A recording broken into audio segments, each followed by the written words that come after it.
একজন নারী তার ভালোবাসার মানুষকে বাঁচাতে নিজের শরীরের একটি কিডনি দান করেছেন। এই কাহিনী কোনো সিনেমার গল্প নয়, এটা বাস্তব। উম্মে শাহিদিনা টুনি ৩৫ বছর বয়সী এক সাহসিনী, যিনি নিজের কিডনি দিয়ে স্বামী মোহাম্মদ তারেককে ফিরিয়ে দিয়েছিলেন নতুন জীবন। কিন্তু সেই জীবন পেয়ে তারেক কি করল? সে মগ্ন হয়ে পড়ল পরক্রিয়ায়, খেলায়।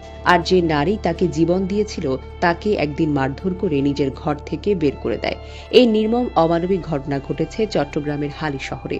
এই ঘটনা শুধু টুনির সঙ্গে নয়, এই ঘটনা প্রতিটি নারীর মর্যাদার উপর এক নির্মম আঘাত।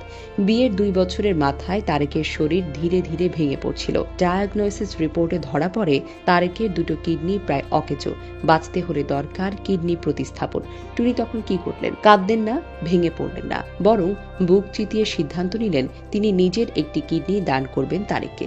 একজন স্ত্রী তার ভালোবাসার মানুষকে ফিরিয়ে দিতে চাইছিলেন আর কিছু বছর, আরো কিছু মুহূর্ত, আরো কিছু আশার আলো। নিজের সংসার চালাতে টুনি খোলেন হোম বিউটি পার্লার ও বুটিক্স। মাসে প্রায় আয় করতেন ৪০ থেকে ৫০ হাজার টাকা। সেই টাকা, গহনা, এমনকি মায়ের পেনশনের টাকাও খরচ করেন স্বামীর চিকিৎসায়। ১৫ বছর ধরে লড়ছেন, দিনরাত খেটেছেন। অবশেষে ২০১৯ সালের ২৬ অক্টোবর ভারতের দিল্লির অ্যাপোলো হাসপাতালে তারেকের কিডনি প্রতিস্থাপন হয়। ডাক্তার KN সিং এর অধীনে সফল অপারেশন। ৭ দিন আইসিইউতে থেকে ধীরে ধীরে সুস্থ হন তারেক।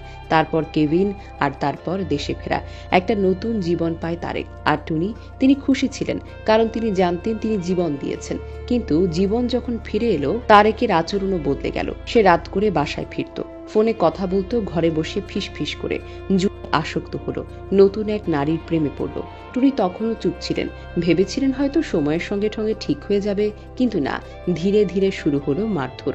তুচ্ছ কারণে টুনিকে গালাগাল করা, শারীরিক নির্যাতন করা। একদিন তো তাকে পেটাতে ঘর থেকে বের করে দেয়, বলে এই বাড়ি আমার, তুই এখান থেকে চলে যা। যে বাড়ি টুনি নিজে বানিয়েছেন, যে বাড়ির প্রতিটা ইট সিমেন্ট তার কষ্টের ঘাম, সে বাড়ি থেকে তাকে বের করে দেওয়া হলো। এভাবে দিনের পর দিন অত্যাচার। অন্য নারীর সঙ্গে পরক্রিয়া করতে করতে তারেক এখন পুরোপুরি টুনির বিরুদ্ধে দাঁড়িয়ে গেছে।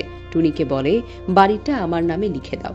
আরো ভয়ঙ্কর কথা বলছে, তোমার কিডনির বদলে আমি তো জীবন দিয়েছি, এখন সব আমার। একই ভালোবাসার প্রতিদান। একজন নারী নিজের শরীরের অঙ্গ দান করেও যদি বিশ্বাসঘাতকতার শিকার হন, তবে আমরা কোথায় আছি? শেষমেশ টুনি আর চুপ করে থাকেনি।